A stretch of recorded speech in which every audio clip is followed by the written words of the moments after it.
So ito na. Speaking mga kababayan of flood control. Alam nyo ba na kung sakali na matanggap ang 142 billion na insertion ni Chis Escudero sa 2025 budget, alam nyo ba na 3 billion ang matatanggap ni Bongo para sa flood control sa Davao? Mga kababayan, alam nyo ba na 3 billion ang matatanggap ni Bongo mula sa 142 billion na insertion ni Chis Escudero sa 2025 budget na flood control na 142 billion? Alam nyo ba yon, mga kababayan? Hindi nyo alam, di ba? Ito, alamin natin. Naku po. Hay, Diyos mio Marimar. Ito, basahin ko lang mga kababayan. Mula po ito sa Pilipinas Today. Alam nyo ba, mga kababayan, na Davao kukubra ng 3 billion sa BICAM insertion on behalf of Bongo? Hindi nyo ba alam, mga kababayan, na kapag nakuha ni Chis Escudero ang sinabing di umano 142 billion insertion sa BICAM budget 2025, 142 billion, 3 billion ang makuha ni Bongo para sa flood control ng Davao. Ngayon, mga kababayan, bumagyo na. Imposibleng hindi pa nila ito natanggap. Napaka-imposible talaga, mga kababayan. 3 billion. Ito, basahin ko lang mga kababayan. Pilipinas Today, 11 hours ago. Flood control donate-donate Nako, kung 51 billion kay Pulong, kay Bongo 3 billion. Nako. Ayon sa expose ng politico.com.ph, sa Politico News ito galing, kabilang ang rehiyon ng Davao na kinikilalang political bailiwick or bailiwick ni Senator Bongo sa 10 lugar na babahain ng pondo sa di umano'y 142.7 billion bicameral committee insertion noong panunungkulan ni Francis Chis Escudero bilang Senate President ng 19th Congress.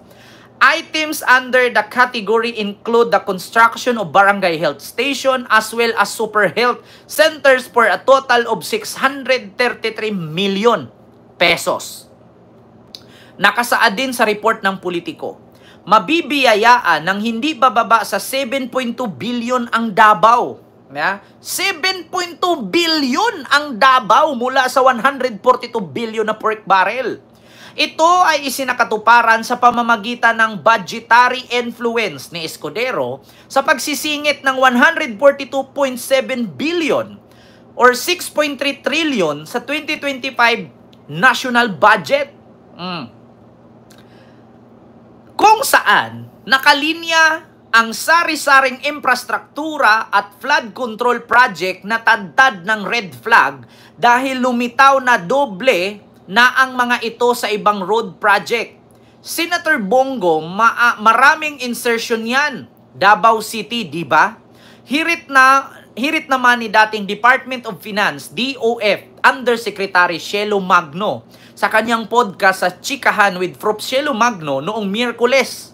Nako po, ayon kay Magno, ito ay sa kabila ng bilyong pisong halaga na tinapyas mula sa Department of Transportation or DOTR ng 92 billion pesos, sa Department of Education na 11 billion at Department of Social Welfare and Development or DSWD na 10 billion at sa Department of Agriculture na 6 billion upang magawan laman ng paraan ni Senator Chis ang kanyang 142.7 billion insertion.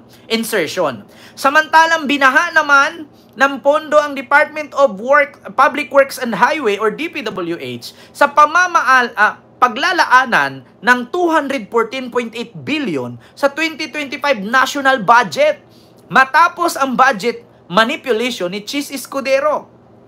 Diba?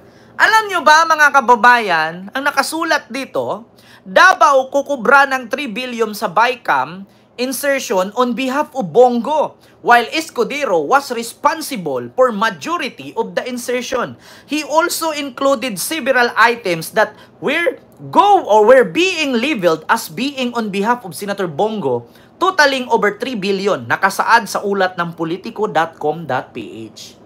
Di ba? Biruin ninyo, mga kababayan.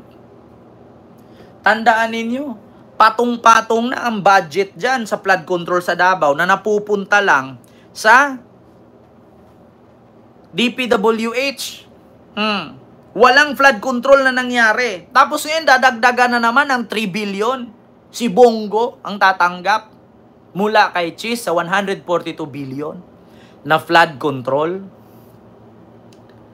Kaya nga sabi ko sa inyo mga kababayan, nilolokes-lokes na lang tayo dito, di ba? Diyos mio Marimar, dapat bitayin yang si Escudero, makapal ang mukha, sabi ni Ma'am G. Divina. Kaya sabi ko sa inyo mga kababayan, biruin nyo yan. 3 billion na naman. Bukod sa 51 billion noon na napunta sa infrastruktura ng kalsada sa DPWH, another 3 billion na naman ngayon. Mapupunta na naman daw sa flood control. Si Bongo daw ang kukubra. Meron kayang may patayo dyan na flood control? Mga kababayan, tatanungin ko kayo. Noong panahon na Presidente si Digong, Davao ang pinakamalaki na pondo, 51 billion para sa flood control na napunta lang sa infrastructure project sa mga kalsada at tulay. Na hindi ko rin sure kung ang mga kalsada at tulay ay natapos na yung iba hindi pa. Ngayon, dadagdagan na naman ng 3 billion flood control sa pamamagitan kay Bongo. Magagawa na naman ba yan? Flood control na yan. Nako. Saan galing ang pera? Sa hinirit po. Yeah. Sabi ni Jeep, may ebidensya ka ba? Tanga. Hanapan mo ko ebidensya. Kakabalita nga lang sa issue ni Chis. Hanapan mo kong ebidensya. Tangina ka, pag pinapakitaan kita dito ng ebidensya sa 51 billion ni Pulong, magulat ka. Kung nagawa bang flood control, hindi. Napunta lang sa infrastructure project sa mga kalsada ng DPWH. Yeah? Meron ako ebidensya. Yung tulay, nagawa sa Isabela, bumagsak. Yung 212 airports sa buong Pilipinas na build daw ni Digong, 90 airports lang naman. Saan napunta ang 100 plus? 212 airports pero 90 lang ang airport sa buong Pilipinas. Saan napunta yung iba na 100 plus na airport?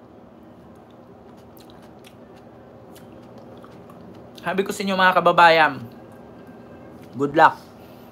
Ang perang mabilis makita or kitain, nandun kay Kaufman. Inasam-asam ni Kaufman ngayon. Ang perang mabilis kinita ni Digong, nasa bulsa na ni Kaufman ngayon. Yeah? Klarong-klaro mga kababayan. So yun lamang po yung ating live. Hindi ko na masyadong hamaan. Tuloy ang impeachment. Huwag kayong magbunye. Tuloy. Babaliwalain ng Senado ang Korte Suprema. Kasi ang may power lang na mga siwa sa impeachment ni Sara ay only the Senate. Sole power lang ang meron ang Supreme Court according kay Antonio Carpio.